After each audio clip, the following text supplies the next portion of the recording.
Seterusnya kita akan memberi tumpuan kepada sektor perusahaan peladangan dan komoditi bersama Yang Berhormat Datuk Dr. Muhammad Khairuddin bin Aman Razali. Terima kasih kerana bersama kami selaku Yang Berhormat Menteri yang bertanggungjawab bagi kementerian yang begitu penting ini. Yang Berhormat, pagi ini kita akan memberi tumpuan kepada para pekebun kecil. Tetapi sebelum itu ingin kami melihat kejayaan kementerian sepanjang 1 tahun yang mencabar ini 2020. Terima kasih, Karen. Alhamdulillah wassalatu wassalamu ala Rasulillah. Saya mengambil alih tugasan dari kementerian ketika berlakunya COVID-19. Kira menteri COVID lah, cerita mudahnya. Tetapi walaupun berlakunya COVID-19, berlakunya PKP yang kita buat, tapi alhamdulillah sektor komoditi masih lagi mampu untuk bergerak lancar dan berjalan begitu laju. Kerana ini antara sektor yang dibenarkan beroperasi ketika mana berlakunya PKP 1.0 dulu. Jadi kesannya pada hari ini yang kita katakan sebagai kalau patah Inggeris kata blessing in disguise ataupun hikmah yang tersirat daripada berlakunya COVID. Di sektor komoditi sawit sebagai contoh berlaku peningkatan harga, sesuatu yang sangat diharapkan oleh pekebun kecil terutamanya, bila mana harga minyak sawit mentah saja daripada asal yang dulu pada awal tahun 2020 sekitar 2,200 2,100, sekarang yang terakhir kita dapat harga sampai RM4,077 tak silap, yang mana harga tertinggi dalam tempoh 25 tahun. Dan kesannya lah kepada para pekebun kecil dan ladang.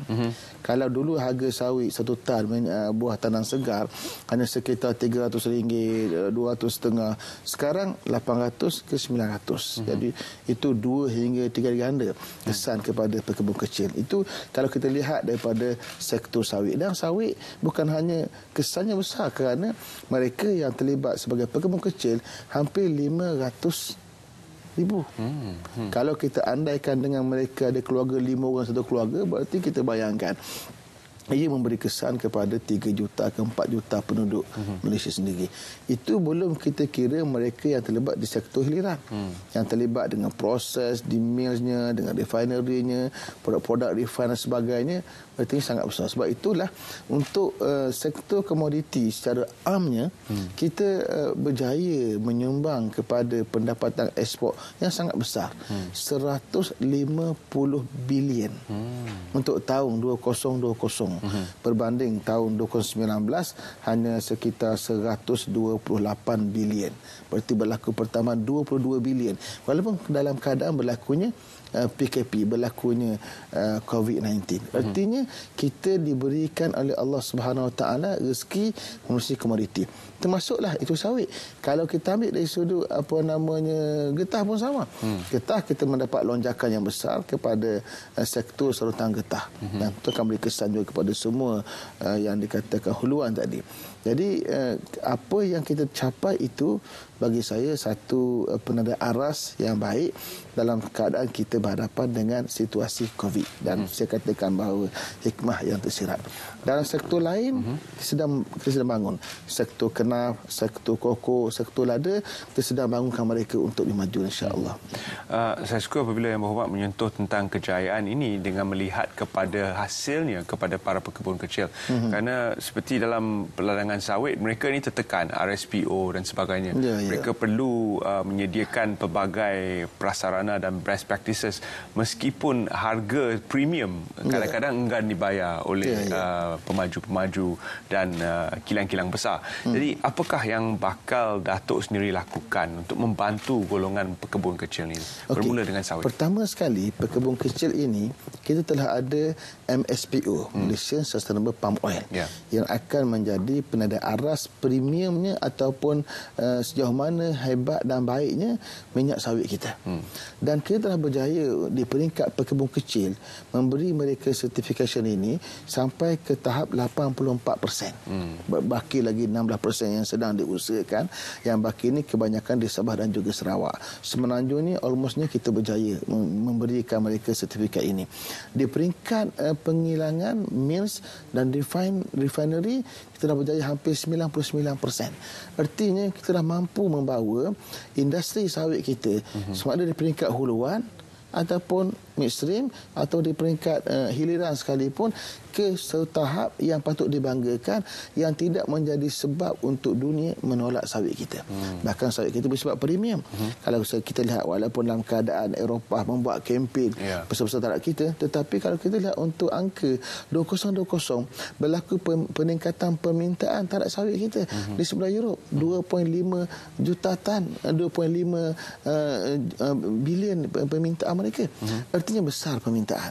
Dan kita yakin sebenarnya oleh kerana permintaan yang sangat tinggi sedangkan bekalan tak cukup, itu antara sebab kenapa harga minyak melonjak naik, yang beri untung kepada pekebun kecil kita.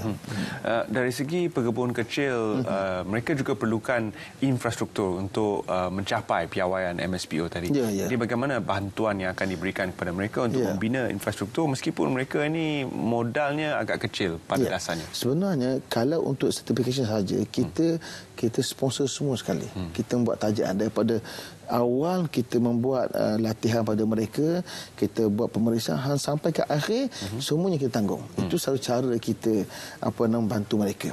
Daripada infrastruktur pula, kita ada contohnya lah, kita paling mudah sekali. Kita ada dana geran untuk membina jalan ke ladang. Ada ladang yang atau bukit dan sebagainya, ada gerak itu kita sediakan. Di peringkat pekebun kecil pula, bantuan nasihat, pandangan, cara mengurus, cara menyelesaikan masalah, semua kerana kita ada pegawai-pegawai lantikan kontrak yang dipanggil pegawai tunas, yang mereka tugasannya menyelia para pekebun kecil secara direct. Setiap orang diberi satu kawasan tertentu dengan jumlah pekebun tertentu untuk mereka jaga. Artinya para pekebun kecil ini, mereka dipantau, mereka dijaga, mereka diberi nasihat secara berpanjangan oleh pegawai tunas di bawah MPOB. Itu cara kita menjaga industri di peringkat sawit. Tapi yang saya nak fokus sikit sebenarnya ialah tentang getah. Kerana ini sektor yang saya lihat ada ketidakseimbangan sedikit pada hari ini. Kalau sepanjang COVID, bahkan sebelum COVID, dalam keadaan sebelum COVID sekalipun, sektor hiliran getah, iaitu sarung tang getah perubatan, mendapat lonjakan yang sangat baik, terutamanya ketika berlaku PKP. Permintaan yang sangat tinggi, dan hinggakan kalau kita ambil secara overall, secara kasar, pendapatan ekspor untuk sektor getah 48 bilion, 2 bilion disumbang oleh serontang getah saja. Tetapi yang perlu kita faham, ini saya tujukan kepada para pekebun kecil kita di ladang. Bila mana kita berjaya pada lonjakan serontang getah, bahan untuk membuat serontang itu datang daripada susu getah ataupun dipanggil latex. Orang kampung kita tidak buat latex. Kita terpaksa import daripada Thailand. Bukan latex. 95% diimport daripada Thailand. Hanya kita bekalkan 5% saja. Kerana itu, kita di pihak kementerian menerusi bajet 2021, kita lancarkan satu projek kita panggil Koridor Latex Pantai Timur. Itu merangkumi 3 negeri utama, Kelantan sebagai negeri yang paling ramai pekebun kecil getah, seramai 70,000 orang, Terengganu 20,000 orang, dan Pahang 40,000 orang. 3 negeri ini merangkumi 44% daripada keseluruhan pekebun kecil getah untuk Semenanjung. 3 negeri ini kita panggil sebagai jalur latex pantai timur atau koridor latex pantai timur. Tujuannya ialah untuk kita membanyakkan atau merangsang atau memberi motivasi untuk pada pekebun kecil kita ini membuat latex, dan kita akan sediakan pelbagai, kita ada geran padanan hingga 30 juta untuk projek ini. Itu satu, latex. Yang kedua, untuk pekebun kecil getah juga yang membuat kad belam. Memang hari ini semua kebanyakan buat kad belam lah, buat getah skrap. Untuk getah skrap ini, saya lancarkan satu projek saya panggil target transformasi getah negara. Tujuannya untuk angkat nilai getah di peringkat huluan, angkat pendapatan pekebun kecil di peringkat huluan. Macam mana? Kita sedang lancarkan projek krip rubber, getah krip. Getah krip ni getah macam kalau dulu 80-an getah keping lah, tapi dengan satu nilai yang lebih tinggi lagi. Getah krip ini kita mau hasilkan. Bila kita hasilkan getah krip, dia mampu memberi income tambahan kepada pekebun kecil. Macam mana? Iaitu pertama sekali yang first saya lancarkan ialah kita mau kumpulkan pada pekebun kecil ini menerusi koperasi. agar pengurusan mereka lebih tersusun. Dan bila ada koperasi, kita berikan mesin krip raba bernilai RM300,000 kepada koperasi. Koperasi akan membeli kereta di orang kampung dengan harga lebih tinggi daripada harga pasaran. Kalau sekarang pasaran RM2.6, mereka beli RM8 ataupun RM3. Mereka beli getah kap lam, mereka proses menerusi koperasi jadi krip raba. Krip raba ini akan dibeli oleh anak syarikat LGM namanya LGMPC untuk kita kawal dari sudut bekalan dia. Maka bila kita berjaya beli krip raba dengan harga yang baik, kemudian kita pulangkan untung kepada koperasi pulangkan dividen kepada pekebun kecil, maka pekebun kecil boleh meningkat pendapatan dua cara. Satu, harga kaplam lebih tinggi. Kedua, dividen daripada koperasi. Ini yang saya sedang lancarkan sekarang. Dan sebagai pilot project, kita sedang mensasarkan 20 buah koperasi. Dan kita di peringkat MRC, Malaysia Rubber Council, menyediakan dana RM6 juta untuk projek ini. Jadi saya ingin menyeru kepada para pekebun kecil sekarang, terutamanya di Kedah, di Kelantan, di Terengganu, di Pahang yang sangat ramai ini, untuk melihat peluang ini dan datang ke kementerian untuk mendapat maklumat lengkap bagaimana projek ini kita lancarkan. Kalau besar permintaannya, saya yakin dalam masa yang singkat, kita letaklah setahun, 2 tahun, kita akan berjaya mengubah nasib pekebun kecil getah kita di ladang itu, insya-Allah. Dan kita baru saja berbincang tentang bagaimana koperasi adalah satu model perniagaan. Ya, saya dengar sebentar tadi. Berjaya di Malaysia sebenarnya. Model ini juga boleh mungkin dipanjangkan kepada sektor-sektor lain seperti kenaf. Ya, betul. Saya baru saja membuat arahan kepada kementerian untuk membuat satu kertas dasar hala tuju pembangunan pekebun kecil di sektor komoditi menerusi koperasi. Kerana cara paling baik untuk bangunkan mereka bukan secara individu, secara kelompok. Dia akan menjadi seumpama pengurusan tersusun, atau kita kata ladang tersusun, berorganisasi. Ini cara kita. Kalau kita biarkan mereka bersendirian, hari ini mereka pergi kebun, besok mereka tak pergi kebun, hari ini mereka sakit, ini tak dan sebagainya. Dan hingga kalau kita lihat di peringkat ladang, kita ada hampir 500,000 penoreh getah berdaftar menerusi pendaftaran kita di peringkat LGM. Tetapi kalau kita lihat sepanjang tempoh 2020, mereka yang membuat tuntutan IPG ini satu kaedah cara kita menstabilkan harga getah dan pendapatan penoreh getah. Kalau harga getah bawah RM2.5, kita akan bayar baki harga hingga sampai RM2.5 untuk per kg. Jadi bila kita buka untuk IPG tuntutan ini, ia membuat tuntutan hanya sekitar dalam 170,000 penoreh getah. Kemana pergi baki? Adakah mereka tidak buat tuntutan? Tak logik. Maka saya punya andaian ialah mereka tidak turun ke kebun. Kenapa? Kerana harga getah rendah. Semangatnya tidak ada. Itu yang berlaku. Maka kita kena lihat bahawa bukan hanya dengan IPG untuk bantu mereka, kita perlu beri mereka semangat, beri motivasi, dan kena guna kaedah yang boleh angkat harga kepada sektor getah ini. Kalau berjaya kita angkat harga, insya-Allah. Kerana harga getah ini bukan di bawah penguasaan kita. Dia harga yang dipasarkan di pasaran komoditi peringkat dunia.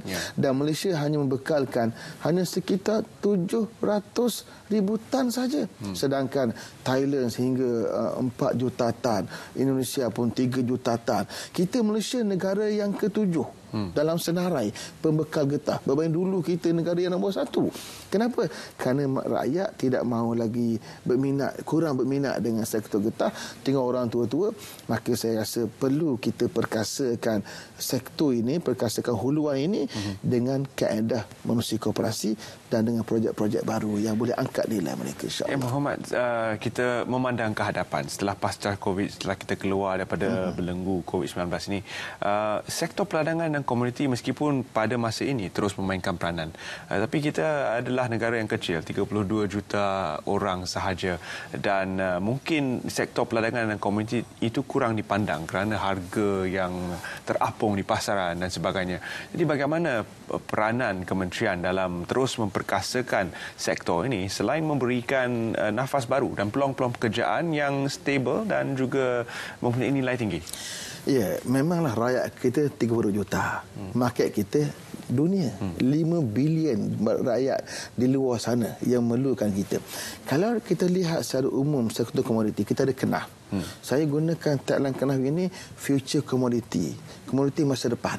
Kerana kenaf ini boleh dibuat pelbagai benda, antaranya untuk IBS, untuk buat bangunan dan juga rumah.